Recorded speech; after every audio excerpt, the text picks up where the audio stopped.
Bismillahirrahmanirrahim. Assalamualaikum warahmatullahi wabarakatuh. Waalaikumsalam warahmatullahi wabarakatuh. Mana Pak Den, sehat? Alhamdulillah. Alhamdulillah. Sehat. Pemirsa Jalan Buku yang berbahagia, eh, jumpa lagi di Jalan Buku channel dengan moto The Power of Literasi.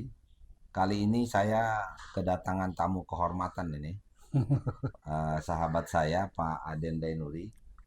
Pak Aden ini sahabat saya lama, mungkin sekitar hampir 30 tahunan kali ya. 30 tahun ada, Pak. Sekitar 30 tahunan lah saya berteman dengan Pak Aden. Dulu sama-sama kami di Badan Litbang dan Iya, Diklat. betul. Namanya sekarang sudah berubah Sudah. dari Badan Badan SDM, Moderasi Badan Beragama Moderasi dan Pengembangan Sumber Daya dan Manusia. Pengembangan Sumber Daya Manusia. Dulu kami masih namanya Badan Litbang dan Diklat. Kebetulan Pak Aden ini terakhir sebagai Widai Suara, gitu. Dia memang lebih banyak di Pusdiklatnya, Iya. kayaknya ya. Iya, betul. Mungkin hampir 2/3 2/3 dari pengabdiannya di Badan Litbang dan Diklat itu ada di Pusdiklat. Pusdiklat, betul. Nama lama itu Pusdiklat, sekarang Pusbangkom. Pusbangkom, Pusat SDM, Pengembangan dan Pengembangan Kompetensi Sumber SDM, Daya Manusia. SDM, Tenaga Kependidikan apa Pak? Namanya nomenklatur yang sekarang resminya itu kan Pusdiklat ada 2, Pak. Ya, Yang pertama itu untuk Pusdiklat Tenaga Administrasi dulu. betul. Jadi Pusat Pengembangan Manajemen Kepemimpinan dan Moderasi Beragama. Ya. Itu yang Pusdiklat Administrasi. Ya. Kalau untuk yang Pusdiklat Teknis yang asalnya Pusdiklat Tenaga Teknis Pendidikan dan Keagamaan, sekarang berubah menjadi Pusat Pengembangan Kompetensi atau Pusbangkom, SDM, Pendidikan dan Keagamaan. Panjang sekali anunya. Panjang sekali. Sekarang ini nomenklaturnya panjang-panjang, jadi susah dihafal. Kalau dulu terima kasih para pendahulu kami itu namanya Pusdiklat, Pusat Pendidikan dan Pelatihan, jadi gampang gitu ya. Oke pemirsa, jadi ini sahabat saya yang memang telah lama menggeluti kelitbangan dan kediklatan. Kalau tidak salah Pak Aden ini sebentar lagi memasuki pensiun ya? Iya, insya Allah. Mudah-mudahan berapa Allah hari lagi Pak Aden? mentakdirkan. Saya hitung 106 hari lagi. Luar biasa. Saking siapnya untuk pensiun itu sudah dihitung hari itu dengan jari. 1, 2, 3, 106. 106 hari. 6 hari. 3 bulan lebih sedikit ya? Iya, betul. 3 bulan lebih sedikit. Pemirsa, karena Pak Aden ini sudah memasuki dunia pensiun, dunia purna bakti, gitu. Saya dengar Pak Aden sudah mulai merancang buku untuk bicara tentang pensiun itu seperti apa kira-kira Pak Aden? Iya, memang ini kan sebetulnya hasil obrolan dengan kawan-kawan, dengan semua, dan ada beberapa hal dalam hal ini kan banyak yang seusia saya juga gitu kan ya, yang mendekati pensiun juga. Seangkatan ya? Seangkatan. Atau di atasnya sedikit? Iya, di atas sedikit. Umumnya itu mereka itu takut dengan pensiun itu. Minimal galau lah. Galau minimal. Ya, lebih tepatnya mungkin galau gitu loh. Pensiun ngerjain apa gitu kan? Nah itu yang paling ini. Pensiun kerja apa gitu? Pensiun kerja apa, kemudian atau ada yang lebih radikal lagi, bisa hidup nggak ya? Nah itu yang lebih membuat orang nervous itu mungkin di situ ya. Oleh karenanya untuk buku ini lebih kurang judulnya itu saya sengaja sedikit menantang. Pensiun siapa takut. Menarik sekali pemirsa. Jadi judul buku yang akan ditulis Pak Aden itu adalah Pensiun Siapa Takut. Jadi ya itu tuh sebetulnya ada backgroundnya juga. Memang untuk pensiun saya belum mengalami ya. Ya betul. Tetapi saya juga memang mengalami kondisi seperti itu. Ada yang memang rencana seperti itu, tapi kan belum terbukti. Sehingga di bab pertama itu, rencananya di bagian pertama lah. Bagian pertama itu saya mau mengangkat tentang fatamorgana pensiun. Fatamorgana itu kan sesuatu hal yang seolah-olah indah, seolah-olah baik gitu. Tapi Memberikan ketika harapan, memberikan harapan gitu kan ya, tapi ketika didatangin, nggak ada gitu kan. didekatin, nggak ada dia ya. Dan seperti apa namanya, orang lagi biasanya katanya kan di padang tandus ya, atau Ya, mungkin di jalan aspal. iya, Ketika apa dalam kondisi panas, kemudian lihat air tiba-tiba begitu, seolah-olah di depan tuh ada air, banyak sekali airnya, banyak sekali airnya, kemudian diuber nggak ternyata ada. aspal juga. Nah, ini Iya, mungkin memulainya itu dari situ. iya, Di dalamnya juga, nah makanya untuk Fatamorgana ini akan mengangkat mungkin di subjudulnya itu terkait dengan ragam persepsi tentang pensiun. betul. Setiap orang kan tentu Iya, punya pemikiran masing-masing ya betul. untuk itu. Iya, itu Nah, pasti paling tidak dua lah ya. hmm, Dua pendapat paling tidak. dua pendapat paling tidak, Optimisme, dan pesimisme. pesimisme, betul. Nah, itu Iya. ada dua pendapat itu. Dan Hmm. itu sampai kapanpun akan selalu ada dua gitu. Kelihatannya seperti Sama itu. dengan adanya surga dan neraka gitu. Betul. Ada kebaikan, ada kebatilan gitu ya. Betul. Selalu begitu. Nah, kemudian mungkin di berikutnya itu saya akan coba untuk menggali terkait dengan tantangan masa pensiun itu Nah, ini seperti menarik apa. nih. Iya, bagus Sebab itu. gini, tantangan masa pensiun itu khususnya mungkin begini ya, umumnya bagi yang apalagi yang pernah menjabat gitu kan ya. Tuh.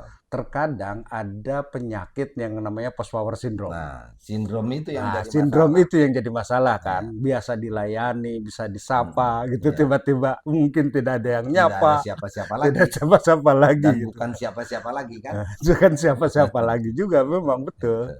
Nah, terkadang kan untuk menerima yang itu juga relatively berat ya bagi Berat. orang. Ya. Dan saya kira itu sangat manusiawi. Iya.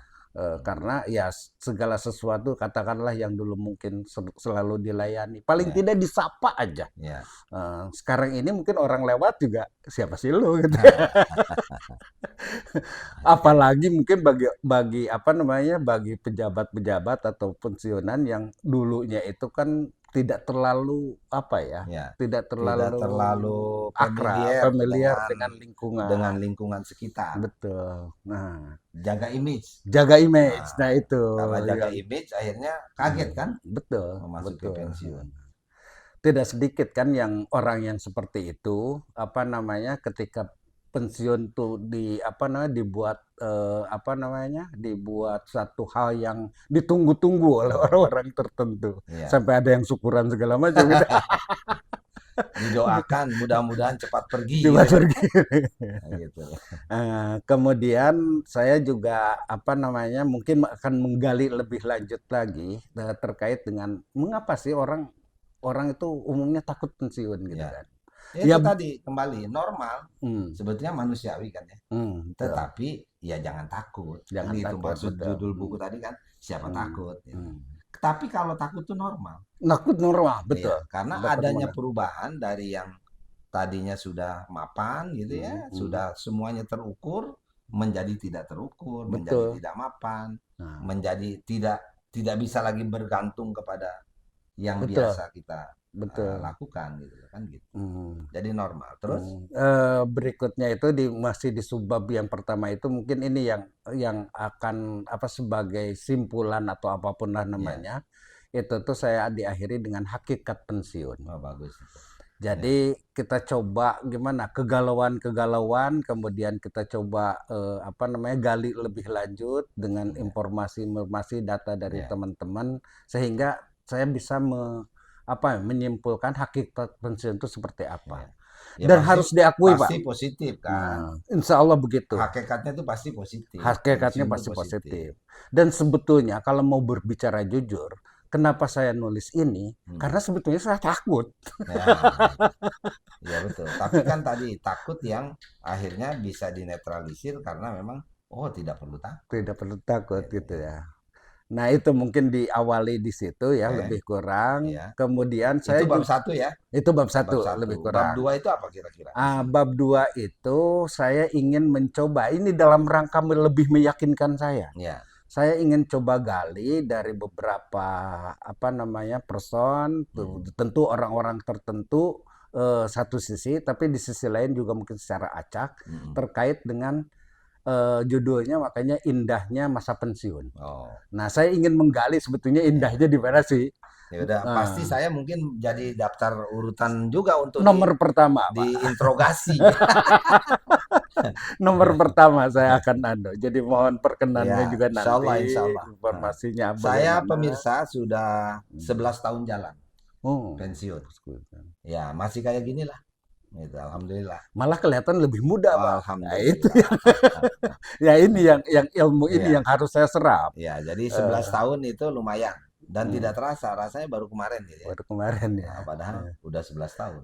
Betul, itulah. Makanya saya tuh terkadang melihat ada kawan yang ketika pensiun itu menjadi kepengen cepet pensiun karena itu tadi kelihatannya kok lebih segar, lebih fresh gitu kan. Tapi di sisi lain ketemu juga dengan yang kok kayaknya sudah pensiun itu semakin, karena akan selalu ada dua. Betul. Itu tadi. Kebenaran, kebatilan, gitu ya. Terus semangat dengan putus asa akan selalu ada di dunia. Nah, tinggal pilihan kita itu kemana. Betul. Nah, buku Anda kayaknya akan mengajak yang positif. Iya, tentu. Pensiun itu positif, bukan. Jadi nggak perlu takut. Kira-kira saya menebak aja. Dari judulnya kira-kira, oh iya. Iya, betul. Makanya di subbabnya itu lebih kurang nanti akan bercerita bagaimana berbagai kelebihan dari pensiun. Berarti nanti kita timba dari berbagai purnawirawan, purnabakti ini, para pensiunan. Apa sih pengalaman Anda nih gini.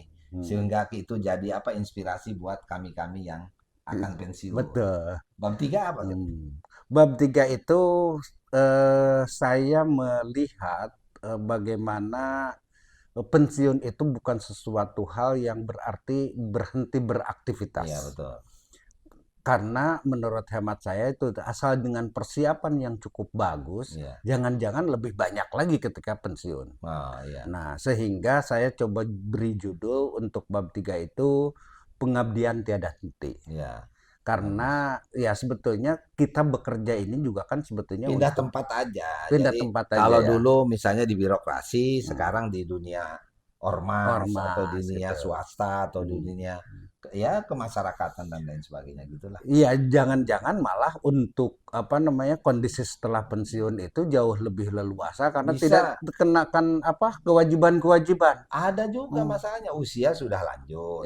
Kita nggak biasa ditekan-tekan, udah nggak kuat lagi dipaksa-paksa, ya kan? Betul. Ingin bebas lah, ingin ada apa gitu. Jadi memang sudah disesuaikan itu dengan kemampuan kita. Betul. Gitu. Kalau kemarin ya masih bisa dipaksa-paksa karena memang di dunia yang memang terikat begitu. Dan pengabdian tiada henti itu saya ingin coba kaitkan juga nanti dengan aktivitas bagaimana di tengah keluarga, bagaimana di lingkungan sekitar, bagus itu, terus organisasi kemasyarakatan, atau mungkin di komunitas gitu ya. Bagus itu. Alhamdulillah kan sementara ini juga sudah tergabung saya dengan komunitas Jalan Buku salah satunya kan. Salah satunya. Tentu banyak ya komunitas. Insya Allah komunitas yang lain. Nah, ada juga yang terpikirkan ya untuk pengabdian tiada henti, walaupun ini mungkin pada dasarnya untuk pribadi, ada mau buka bisnis kecil-kecilan. Nah, itu penting. Jadi bisnisnya bukan lagi kayak dulu harus besar, harus apa gitu. Sekarang mengisi waktu lah. Mengisi waktu dan sebetulnya ada hal yang kemarin-kemarin ketika aktif itu agak susah untuk mencari waktunya terkait dengan hobi. Iya, betul. Nah, sementara fashion betul. Saya kan lebih cenderung untuk ngoprek-ngoprek mobil gitu kan, otomotif gitu kan. Nah, besok ini ya itulah siapa tahu di situ karena tidak sedikit hobi itu akhirnya bisa menghasilkan sesuatu gitu ya. Kita kan nggak bicara soal rezekinya, itu udah ada yang ngatur, tapi hobinya yang kita urus. Iya. Nah, gitu loh. Ya, dan terakhir ini yang mungkin 4 bab aja yang sementara ini terpikir Pak. Yang ini yang menurut saya tuh akhir dari tujuan hidup saya sebagai seorang ayah, seorang kakek sekarang nih, jangan salah. Kakek, ayah, suami gitu ya. Bagaimana bahagia bersama keluarga tercinta. Amin ya. Nah itu jadi bagaimana menikmati masa tua, bagaimana merawat kesehatan gitu, kemudian membersamai anak mantu gitu kan, sempat terpikir juga kemarin tuh, ya udah kalau memang nanti cucu saya sudah sekolah, biar antar jemput deh gitu. Menarik sekali itu. Ya. Dan yang terakhir ini yang akhir dari tujuan tulisan saya itu, intinya itu bagaimana saya selaku umat Selaku sebagai hamba Allah. hamba Allah, Ya. bagaimana mensyukuri terhadap berbagai nikmat yang sudah amat sangat banyak yang saya peroleh. Tak terhitung. Tak terhitung. Mudah-mudahan bisa melaksanakan fa in sakartum la azidannakum wa la in kafartum inna adzabi lasadid. Nah, itu mungkin lebih kurang cerita terkait dengan rencana nulis buku ini, Pak. Wah, ini menarik sekali pemirsa. Jadi buku ini bisa kita bayangkan, bisa kita terka lagi, kita bisa prediksi. Ini akan menarik perhatian banyak teman ini. Amin. Terutama calon-calon pensiunan ya. Iya, itu.